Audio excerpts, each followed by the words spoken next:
Bien, bueno, muy buenos días, muy buenas tardes, muy buenas noches, depende, como hemos dicho en otros videos, depende a qué hora del día se escuche esta clase. Bueno, hoy continuamos con una nueva clase virtual para la Universidad Atlántida Argentina, la Cátedra Clínica Psicológica de Grupos. En el día de la fecha vamos a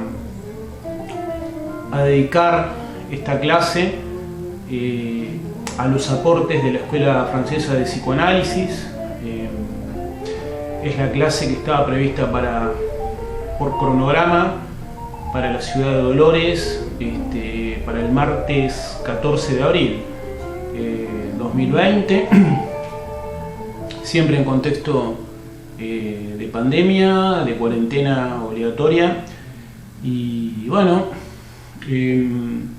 siguiendo la línea que venimos trayendo en psicología, en este estudio, en este recorrido por la psicología de los grupos, bueno, venimos recorriendo el estudio planteado por la psicoanalista de grupos argentina, Ana María Fernández, quien hablaba de la concepción de momentos epistémicos para estudiar el campo grupal, y hemos venido viendo autores del primer momento epistémico. Hemos recorrido los aportes de Kurt Lewin desde la teoría del campo, la psicología gestáltica y su creación, que es la dinámica de grupos. Hemos venido recorriendo los aportes de Jacob Levi-Moreno del psicodrama, autores de ese primer momento epistémico, donde se planteaban fundamentalmente los aportes provenientes de la psicología gestáltica y el lema de una totalidad que supera las conductas individuales, la suma de las partes, ¿no? Entramos en el segundo momento epistémico, donde hemos visto los aportes fundamentalmente de autores provenientes del psicoanálisis. Hemos visto los aportes de Freud, que, si bien, como hemos dicho, no teorizó sobre los grupos, pero sí lo hizo sobre la psicología de las masas. Hemos recorrido los aportes de Bion, ¿no?, de sus experiencias en grupos en el contexto de Segunda Guerra Mundial. Hemos visto los aportes de Enrique Pillon-Rivière, fundamentalmente a partir de sus experiencias que comienzan en el Hospital Borda en la década del 40 del siglo XX, pero que prosiguen, ¿no?, en todo lo que fue el desarrollo de sus experiencias y de sus conceptualizaciones para pasar del psicoanálisis a la teoría del vínculo y de allí a la psicología social, ¿no?, y cómo fue afinando la técnica del grupo operativo, ¿no? Hemos visto los aportes del filósofo francés Jean-Paul Sartre, que habíamos planteado que está ubicado en una fase intermediaria entre el segundo y el tercer momento epistémico. Hemos dicho que el segundo momento epistémico está caracterizado por la idea de organizadores grupales, y en especial los organizadores fantasmáticos, cómo juega el tema de la fantasía a la hora de explicar, ¿no?, los procesos grupales, las experiencias grupales, como el motor, las legalidades que nos permiten entender lo que ocurre en un grupo, parte en gran medida de la actividad fantasmática, ¿no?, y de los deseos. Y bueno, dentro de lo que es el tercer momento epistémico, donde ya hablamos de organizadores más que fantasmáticos, de organizadores sociohistóricos, organizadores socioculturales, ¿no?, donde ingresan las fuerzas ligadas a la política, ¿no?, para intentar explicar, ¿no?, lo que ocurre en una experiencia grupal. Pero bueno, hemos visto a través de Bion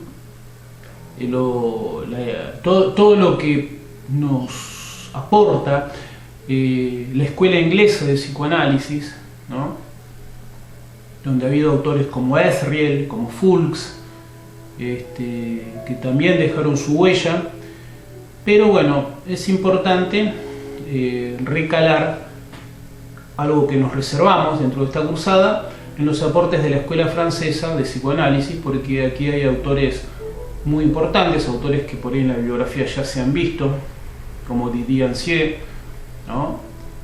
Y un autor que bueno, va a estar presente en el resto de la cruzada, ¿no? Que es René Caes.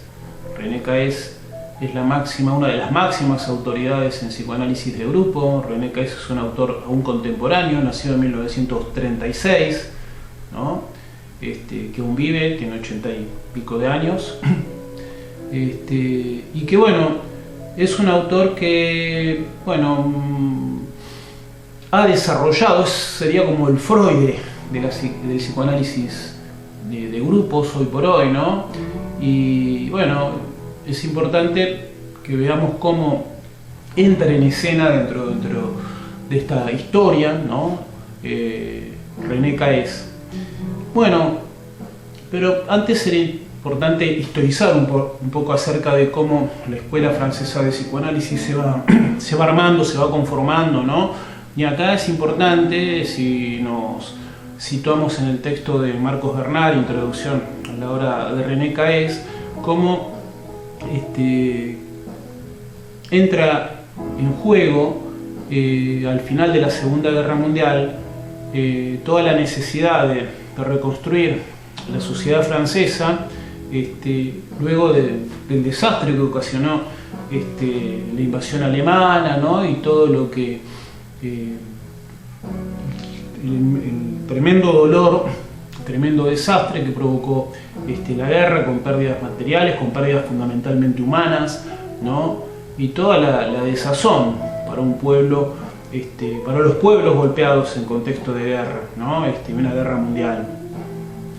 Lo que se fue viendo es que en Francia proliferaron enfoques grupales para trabajar en salud mental o en ámbitos psi, ¿no?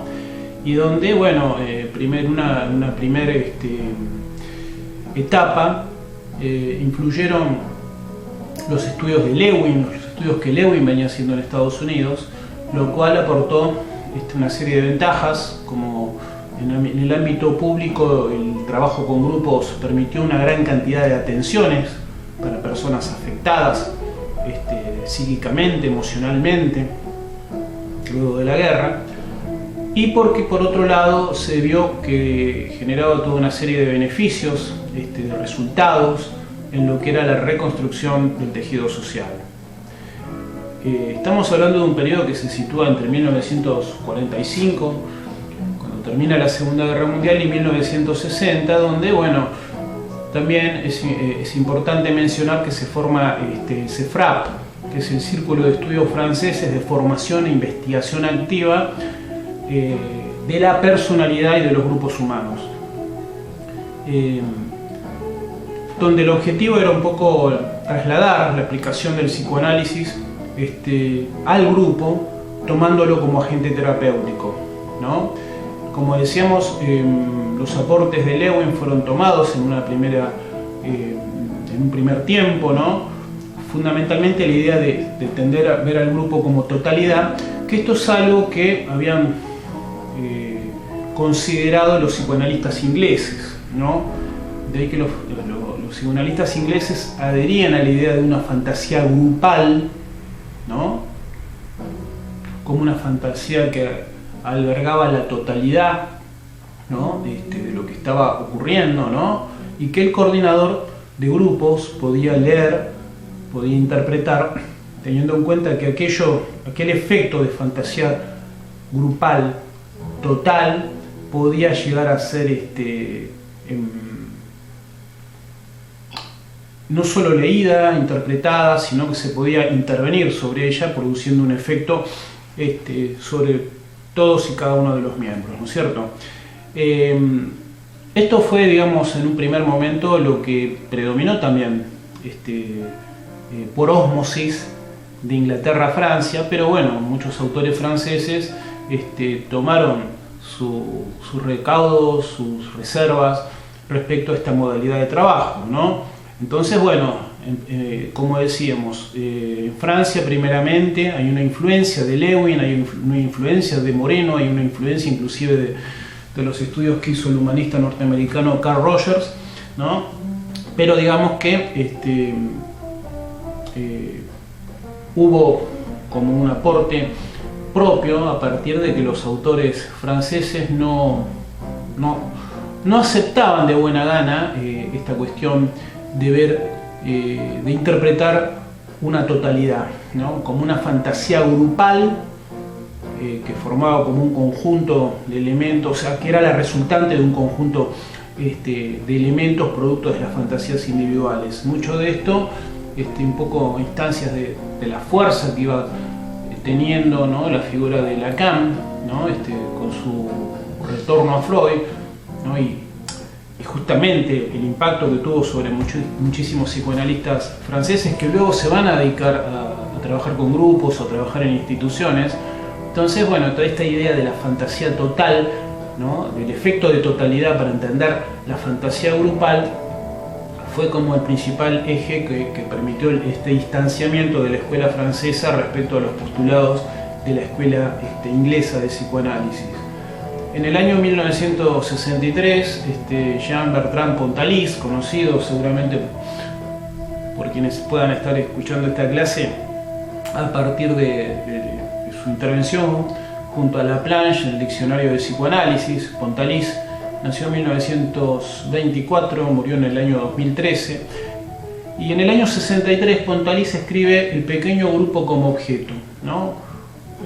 Un texto que tuvo su valor, de donde surgen toda una serie de líneas de trabajo, ¿no?, que giran alrededor de tres nociones centrales. La noción de ideología, donde hay una crítica hacia Kurt Lewin, ¿no?, que continuará el psicoanalista Ancieux, ¿no? La idea fuerte que también está presente en este texto de Pontalis es la idea de organizadores, ¿no? Esto lo va a retomar Caes, ¿no? Y cuando habla de organizadores, que esto Ana Fernández, cuando habla del campo grupal y de los momentos epistémicos, también esta idea de organizador la toma ella, tiene que ver con esquemas subyacentes que ordenan, ¿no?, el comportamiento en un grupo, ¿no? Esto lo plantea, lo esboza en una primera instancia Pontalis. Y otro eje central, otra noción central, otra idea central es la de fantasía, que es considerado como un determinante fundamental del comportamiento humano, ¿no?, y donde acá hay una concepción del grupo como portador de efectos imaginarios, ¿no? Y acá, bueno, se va prefigurando una noción que, insisto, luego va a desarrollar y profundizar René Caes, que es lo que hace a la noción, a la idea de la estructura grupal del psiquismo, ¿no? Este texto de Nancy de 1963 va a formar parte de todo un movimiento que va a continuar Ancieux, ¿no?, que comienza a dar una serie de conferencias. Ancieux es otro autor que ya hemos empezado a ver. Textos como La dinámica de los grupos pequeños o El grupo del inconsciente, que están en la bibliografía de esta cátedra. Algunos están en la unidad 1 y ya han comenzado a verse, ¿no? Pero bueno, acá podemos ubicar cómo entra en escena Ancieux. Ancieux fue un psicoanalista francés que vivió entre 1923 y 1999, ¿no?, que, bueno, en principio inicia, si bien estudia inicialmente a Lewin, aprende de Lewin, de los estudios de Lewin, pero se permite una crítica, en tanto para Lewin se entronizaba la figura del coordinador, ¿no?, sin que se tengan en cuenta las significaciones inconscientes, ¿no?, de los movimientos grupales que se van dando, ¿no?, y donde, bueno, desde la perspectiva de Ancieux, en Lewin predominaba una noción de los procesos conscientes, ¿no es cierto?, sin tener en cuenta todo lo que el psicoanálisis venía estudiando, ¿no? Para Ancieux la cohesión no surge solo del acuerdo consciente, del acuerdo racional, ¿no?, sino también hay aspectos inconscientes, aspectos misteriosos que sirven para explicar lo que está ocurriendo en un grupo, ¿no es cierto? Esta figura del coordinador, del animador, ¿no? que venía de la línea de Lewin, es revisada por los psicoanalistas franceses, que más que hablar de animador van a hablar de un monitor, ¿no? Quien monitorea, digamos, los procesos inconscientes que se van dando en un grupo. Anciu escribe en el año 65 otro texto que va a tener una importancia, ¿no? Donde de alguna manera retoma aspectos que fueron esbozados por Freud en Psicología de las Masas, que fue esbozado por Bion en sus experiencias en grupos, ¿no? Cuando se hablaba del papel de la regresión, el papel de la sugestión, ¿no? El papel de la identificación, cómo los procesos inconscientes afloran en una situación grupal.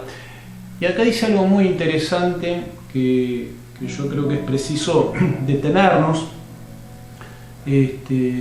Anciu, ¿no? Dice algo muy interesante en lo cual es preciso detenernos, que donde homologa, ¿no? Pues dicho así en una primera versión puede sonar extraño, ¿no? Pero cuando dice el grupo opera como un sueño, el grupo es como un sueño, ¿no?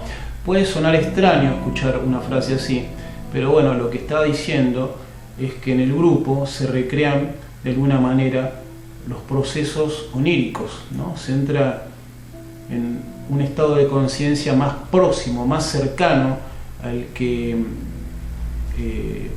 predomina cuando soñamos, cuando estamos durmiendo, ¿no? Hay una aproximación a lo inconsciente, ¿no? Y acá lo que dice concretamente Anciu es que se supone una realización imaginaria de deseos frustrados en una situación grupal, ¿no? Es como que estar en grupo recrearía un poco más en vivo y en directo en determinadas circunstancias lo que ocurre en el inconsciente o con el inconsciente o con los funcionamientos inconscientes, ¿no? Entonces se estudian todos los procesos que constituyen o que llevan a que el grupo se constituya como un objeto de deseo común, ¿no es cierto? Entrar en un estado, o sea, si recordamos la definición que tenía Bion, ¿no? Donde planteaba que un grupo es un conjunto o un agregado de individuos con un mismo estado de regresión, hay un paralelo acá cuando Anciu dice que cuando trabajamos en un grupo entramos en un estado como de ensoñación, un estado cercano a lo inconsciente, tal como ocurre en el sueño, ¿no? De toda la compilación de todos los artículos que va dando en estas conferencias, en el año 1974 saldrá el libro El grupo y el inconsciente, que bueno, como decíamos, hay textos en la bibliografía de esta cátedra que se verán oportunamente, ¿no? Anciu también tiene una definición de grupo donde dice: es como un sueño por la posibilidad que ofrece a sus miembros de significar las fantasías inconscientes. Puntualmente esto es lo que dice Anciu. Pero también dice que es una envoltura gracias a la cual los individuos se mantienen juntos. Y ahí viene la metáfora del grupo, de la piel grupal, ¿no? Si esta envoltura no se constituyera, no estaría. Podría haber un agregado humano, pero no un grupo, ¿no? Esta envoltura, dice, está constituida por un entramado de reglas, ¿no? Y códigos que marcan un límite entre el adentro y el afuera, ¿no es cierto? Entre los que observan todo esto y los que no lo hacen, es decir, los que están afuera. Es este límite el que determina esta piel grupal, esta piel del grupo. Esta piel tiene dos caras, dice, una externa que sirve como barrera protectora contra el exterior y una cara interna que sirve para recibir la proyección de las fantasías del resto de los individuos que componen el grupo, ¿no? Bueno, acá tenemos una definición importante, que es la que da Anciu respecto a cómo entiende un grupo en función de todo el entramado complejo que se da a nivel fantasmático. Otro autor que forma parte de la escuela francesa, aunque es un autor nacido en Italia, pero bueno, que trabajó en Francia, Angelo Bejarano, y habla el de la escucha analítica, de la extrapolación de la escucha, tal como se piensa desde el psicoanálisis, hacia lo que es el contexto grupal, ¿no es cierto? Habla de la importancia para el coordinador de grupos de desarrollar una operación de desciframiento, ¿no? Y habla de distintos niveles transferenciales, ¿no? Hacia el monitor, como se piensa desde la escuela francesa, o el coordinador de grupos, ¿no es cierto? Sería un nivel transferencial. Está el nivel de transferencia hacia los otros, ¿no es cierto? Hacia la totalidad del grupo, ¿no? Hacia los miembros a nivel individual, ¿no? No solamente hacia el coordinador, no solamente hacia el monitor, sino también hacia distintos objetos externos. Entonces, de a poquito vamos viendo cómo la escuela francesa va desarrollando con cierta particularidad una manera de entender lo que ocurre en un grupo. ¿Acaso la diferencia central está en que, bueno, acá no se habla de una fantasía grupal, se habla de fantasías individuales, ¿no? Y de fenómenos de resonancia, ¿no? De resonancia fantasmática entre esas fantasías que producen un efecto, ¿no? Que producen grupo, ¿no? En ese sentido, estos autores también coincidirían con la lectura que veíamos en alguna clase anterior que tenía Jean-Paul Sartre, porque Sartre hablaba de que el grupo no es algo fijo, no es algo que podemos congelar en un momento y estudiar por separado. Él hablaba que es un devenir, un grupo, es un todo dinámico, ¿no? O hasta podríamos decir que el grupo desde esta perspectiva no es una esencia, es una existencia, ¿no es cierto? Es una ficción, pero es una ficción que produce efectos desde los cuales es posible operar, efectos desde los cuales es posible lograr dinamismos de cambio, ¿no? Y de enriquecimiento interno, ¿no? De autoconocimiento. Bueno, tendríamos que empezar a hablar de René Caes, ¿no? René Caes, como dijimos, nació en 1936, vive aún, es una persona mayor, muy lúcida, que sigue escribiendo, que ha estado en Argentina, que ha dado conferencias, que reconoce el aporte de autores argentinos, ha tenido discípulos argentinos y él se ha dejado influir por autores argentinos. De hecho, nosotros en la bibliografía tenemos un texto del psicoanalista argentino Marcos Bernard. Va a haber mucho por leer de Bernard en el resto de esta cursada. Marcos Bernard murió, si mal no recuerdo, ahora, yo no sé si murió hace 10 años atrás, pero más o menos. Bueno, Bernard fue discípulo de Enrique Peyon River y fue discípulo también de René Caes, pero Caes se consideró también influido por Bernard y por Enrique Peyon River, ¿no? Bueno, en el año 67 Caes inicia una serie de estudios sobre la relación entre representación inconsciente y preconsciente dentro de un proceso grupal, ¿no? Que fue la base de sus investigaciones sobre lo que son organizadores psíquicos grupales, lo que son grupos internos, lo que es el aparato psíquico grupal y la importancia de lo ideológico, ¿no? En el año 68 traza una primera ruptura, ¿no? Con la psicología social. O sea, cuando estábamos hablando acá de psicología social, estamos hablando de los aportes de Lewin, ¿no? que como veníamos diciendo, preponderaron en Francia en un primer tiempo, ¿no? Y el paso, ¿no? De la tarea a la visión de grupo, ¿no? Esto es lo que plantea Caes, como portador de efectos subjetivos, ¿no? O sea, no poner tanto el acento en la tarea, ¿no? Como objetivo central de una actividad grupal, sino ver al grupo como portador de efectos subjetivos o subjetivantes. Esto es importante, ¿no? Porque va a marcar un sello propio de la escuela francesa, donde, reiteramos, se ponía el acento en la fantasía individual, en los fenómenos de resonancia, ¿no es cierto? Pero poner más que nada el lugar, más que en la tarea, en el grupo como instrumento de subjetivación. ¿no es cierto? En el año 69 da una segunda ruptura epistemológica y pasa, esto es importante, de una teoría psicoanalítica del agrupamiento a la terapia psicoanalítica de la grupalidad del psiquismo. Esto también es importante porque acá da un salto, ¿no? Va dando un salto Caes.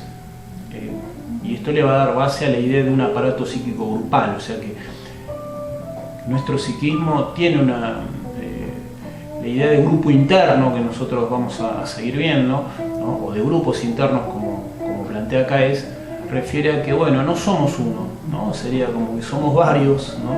Y producto de esa unidad podemos llegar a vincularnos con otros según la situación, según el momento, ¿no? Según las necesidades o más que nada los deseos que afloran en cada circunstancia de la vida, ¿no? En el año 76 va a ser una primera gran síntesis sobre esta idea de aparato psíquico grupal, que va a ser un libro central en la obra de René Caes, ¿no? Va a hablar de organizadores socioculturales, va a hablar de archigrupo, el archigrupo que está ligado a lo arcaico, ¿no? Estos grupos donde prevalece la dependencia, donde prevalecen características sectarias, ¿no es cierto? Que bueno, justamente es lo que Caes desde la escuela francesa va a plantear que son formas de grupalidad que no contribuyen, ¿no? A la subjetivación, ¿no? Al desarrollo de una autonomía, que es por donde el psicoanálisis francés apunta a la hora de pensar hacia dónde se encaminan los dispositivos grupales, ¿no? La definición que da Caes de grupo es un sistema, lo toma como un sistema objetivo de energías y fuerzas que está orientado hacia la realización de una actividad, que a la vez tiene un efecto subjetivo, por lo cual es objeto de revestimiento pulsional, de representación, lugar y forma de mecanismos inconscientes, ¿no? Bueno, si vamos un poquito a la obra, la introducción a la obra de Caes según Marcos Bernard, acá es importante saber que, bueno, Caes se basa en gran medida en los estudios de Laplanche y Pontalis, ¿no? Donde se diferencia lo que es fantasía originaria, lo que es origen de la fantasía y lo que es fantasía de los orígenes, ¿no es cierto? Reitero, fantasía originaria, fantasía de los orígenes y origen de la fantasía. La fantasía originaria, tal como la plantean Laplanche y Pontalis y retoma Caes para estudiar qué es lo que ocurre en la base de un proceso grupal. La fantasía originaria son aquellas que se prefiguran a partir del nacimiento, a partir del displacer que provoca la experiencia del nacimiento, ¿no? Las fantasías de los orígenes son diferentes, ya son operaciones conscientes de interrogación que, bueno, de alguna manera podemos ver en los niños cuando se preguntan sobre el origen de la vida, cuando nos preguntamos, ¿no? Acerca de los grandes misterios, acerca de los orígenes, ¿no es cierto?, de la vida en general, ¿no? Y está ligado a la sexualidad infantil, ¿no? Está ligado a toda esa curiosidad tan estudiada por el psicoanálisis. Y cuando habla del origen de la fantasía, cuando estos autores hablan del origen de la fantasía, están hablando de la primera experiencia de satisfacción, ¿no? Tanto biológica como psíquica, ¿no? Sabemos que el inconsciente surge, ¿no?, de esa represión originaria donde se produce una división de contenidos psíquicos, ¿no?, ante el displacer, como decíamos recién, experimentado ante el momento del nacimiento, y allí es donde surgen esas fantasías originarias a las cuales ya venía refiriendo Freud. Bernard, en introducción a la obra de René Caes, hace como un recorrido de todo lo que venía estudiando Freud al referir a fantasías originarias. Se planta en un momento de la obra de Freud en 1915 cuando refiere al tesoro Freud de las fantasías inconscientes. Son fantasías primordiales, fundantes del psiquismo, ¿no?, que es cuando, bueno, que aparecen cuando este mismo psiquismo, digamos, se va organizando, ¿no? En 1917 Freud amplía el concepto de fantasía originaria y refiere a su origen filogenético, ¿no? La fantasía originaria supone la configuración de deseos inconscientes comunes a todo ser humano, ¿no? Y es la que es importante, porque son fantasías que de alguna manera todos hemos tenido, que todos tenemos, pero que bueno, lo que divide las aguas, lo que separa los niveles de experiencia es justamente la forma en que vivimos la castración, la forma en que vivimos el corte, el límite con esta fantasía de ser objeto de deseo de la figura materna. Cómo vivimos la situación edípica, digamos, esto es lo que marca la diferencia entre fantasías originarias y lo que son fantasías posedípicas, fantasías secundarias, la forma en que vivimos el límite, la castración, el Edipo, como lo prefiera cada uno, cómo vivimos la finitud, es lo que va a marcar la fantasía secundaria, la fantasía posedípica. Pero esas fantasías preedípicas, fantasías originarias, son comunes a todas las personas. De ahí que bueno, es importante que un coordinador de grupo conozca esto para saber cómo determinadas experiencias, determinados juegos van a movilizar algo que es común a todos, más allá de que sean personas o seamos personas totalmente diferentes, ¿no es cierto? Ciertas experiencias vinculadas a vivencias que parecen místicas, sentimientos oceánicos de unidad, es justamente cuando están operando estas fantasías comunes a todos, estas fantasías originarias, ¿no? Idénticas porque están en el origen, en la conformación inicial de nuestro psiquismo. Y acá, bueno, acá nos vamos a detener también en tres niveles, ¿no? De fantasías que de alguna manera ejemplifican esto que estamos diciendo, que son las fantasías de escena primaria, las fantasías de seducción y las fantasías de castración, ¿no es cierto? Acá se hablaría de un momento ligado a los orígenes, con la escena primaria, que marca un límite entre un antes y un después. Hay una referencia al tiempo, ¿no? Esta fantasía originaria ligada a la posibilidad de que un niño viera, ya sea a nivel real o fantasiado, una experiencia íntima, una experiencia sexual entre sus padres, ¿no es cierto?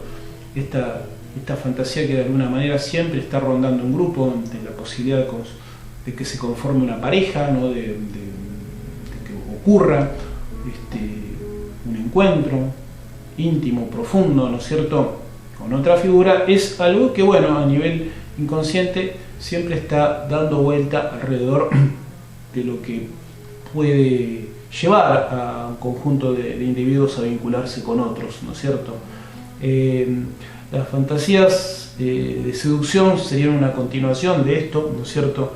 Donde, bueno, acá se marca un límite entre el adentro, el yo, ¿no?, y un afuera que pueden ser los otros, el cuerpo de los otros. Acá justamente en este límite espacial entre el cuerpo de uno y el cuerpo de los otros está justamente, así como decíamos que en las fantasías, en la escena primaria se pone el acento en un antes y un después, o sea, lo que sería la temporalidad, acá en las fantasías de seducción lo que se marca, el límite es a nivel espacial entre los cuerpos, entre un cuerpo que desea, un cuerpo deseante y un cuerpo deseado, ¿no es cierto? Estas fantasías de seducción de alguna manera se manifiestan en los grupos en la intención de caer bien, en la intención de mostrar simpatía, de atraer, ¿no? Y esto va más allá de una cuestión genital, de una cuestión íntima, tiene que ver con el hecho de caer bien parado, tiene que ver con el hecho de poderse vincular, sentir satisfacción por la vinculación con los demás, ¿no es cierto? Y otro tipo de fantasía, un tercer tipo de fantasía originaria, también se habla de protofantasías cuando se habla de fantasías originarias, ¿no? Son las fantasías de castración. Acá se señala como un límite entre lo idéntico y lo diferente. Estas fantasías están ligadas a la diferenciación de los sexos, están ligadas a la idea de castración, ¿no es cierto? Y en definitiva, lo que nos marcan son los límites propiamente dichos, la finitud. Entonces, si hablamos de escena primaria, hablamos de fantasías de seducción, y estamos hablando de fantasías de castración, estamos hablando de estas protofantasías que de alguna manera nos van a igualar, más allá de las diferencias, con que cada uno de nosotros hayamos enfrentado la experiencia de corte, la experiencia de límite, la experiencia de finitud que marca la ley, que marca el ingreso al orden simbólico, ¿no es cierto?, que marca el complejo de Edipo. Bueno, todo esto va a ser muy importante, ¿no?, porque para muchos grupalistas franceses la figura de la ley, la figura paterna, es lo que va a marcar que haya grupo, ¿no? Si no, quedaríamos en el lugar del archigrupo, ¿no?, en el grupo en regresión, ¿no?, más ligado a efectos fundamentalmente imaginarios, pero digamos, hay grupo cuando hay ley, cuando hay figura paterna, o cuando hay un coordinador capaz de transmitir esa ley. El coordinador no es la ley, pero es un emisario de esa ley, que es lo que marcaría las diferencias, ¿no?, el respeto por las diferencias más allá de los elementos en común. Bueno, a lo largo de lo que sigue esta cursada, ¿no?, con esto ya estaríamos finalizando la unidad 1, ¿no? Comenzaríamos a entrar en la unidad 2, donde vamos a hablar de instrumentos conceptuales y operativos, fundamentalmente instrumentos que permiten pensar la coordinación de un grupo. Toda esta unidad 1, bueno, la hemos dedicado a ver dentro del campo grupal, de los estudios que ha hecho Ana Fernández, dentro de los momentos epistémicos, los aportes de los autores clásicos, ¿no? Recalamos en que la escuela francesa por ahí es la que más desarrollo ha tenido, ¿no?, y donde hay una mayor cercanía de parte nuestra en muchos de los puntos que han planteado sus autores centrales, llamemos Saint-Cyr, llamemos Caes, llamemos Pontalis, ¿no es cierto?, llamemos Bejarano, ¿no es cierto?, pero donde es importante que se sepa que grandes grupalistas argentinos tomaron esta línea, ¿no?, tomaron esta línea de la escuela francesa.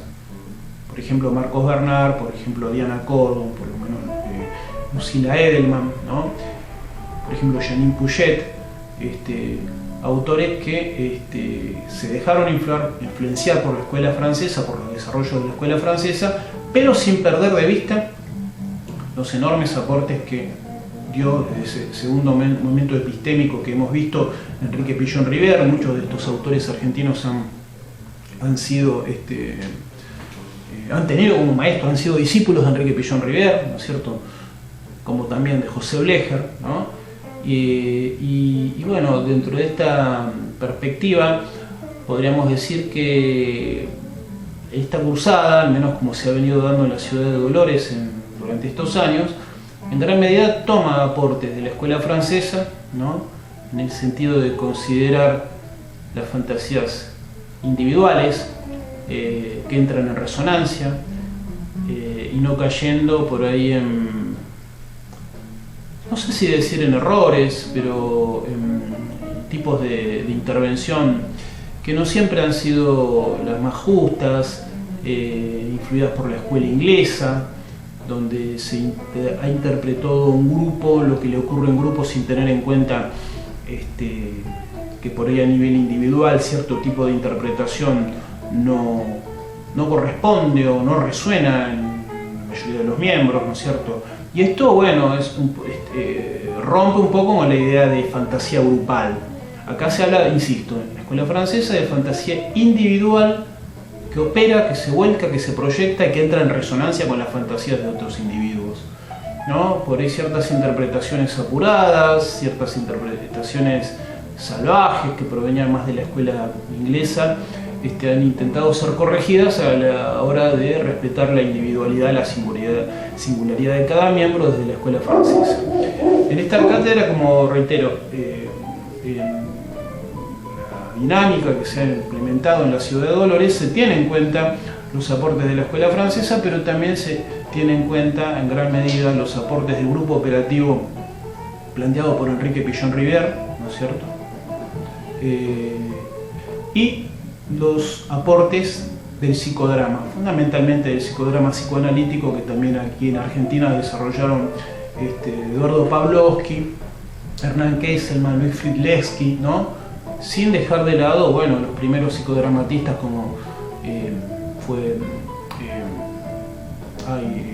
Fidel Moxio, como también lo ha sido y lo sigue siendo Dalmiro Bustos, ¿no? Que bueno, por ahí Dalmiro Bustos es más moreniano, ¿no? Más siguiendo a la línea directa que planteó Jacob Levi Moreno, pero es cierto que muchos autores en Argentina que se formaron en psicodrama le dieron una impronta analítica para entender más profundamente los procesos fantasmáticos que están en la base, ¿no es cierto?, de todo lo que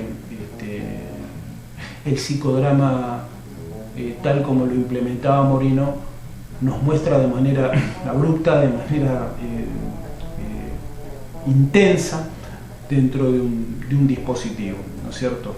Bueno, habiendo visto ya los autores centrales de los tres momentos epistémicos y los aportes de la escuela francesa, donde no se puede dejar de lado que muchos grupalistas que se dedicaron al psicoanálisis institucional, autores como Mendel, como Luró, como Lapasade, que se ven en psicoanálisis institucional, ¿no? Han estado influidos por esta corriente, como Félix Guattari, ¿no? Que años después, ya fines de los años 60, principios de los años 70, Deleuze y Guattari, el filósofo francés Gilles Deleuze y el psicoanalista Félix Guattari, van a escribir un libro fundamental, el Antiedipo, pero que bueno, en el año 72, cuando escriben este libro, están muy influidos por todo este movimiento de psicoanalistas grupalistas franceses que dentro del tercer momento epistémico consideraron la función de las fantasías, ¿no?, en lugar de la resonancia fantasmática, pero también en lugar de los procesos sociopolíticos, cómo se interconectan, ¿no?, a la hora de pensar, de entender lo que está ocurriendo en un proceso grupal. Bueno, acá culminaría esta clase.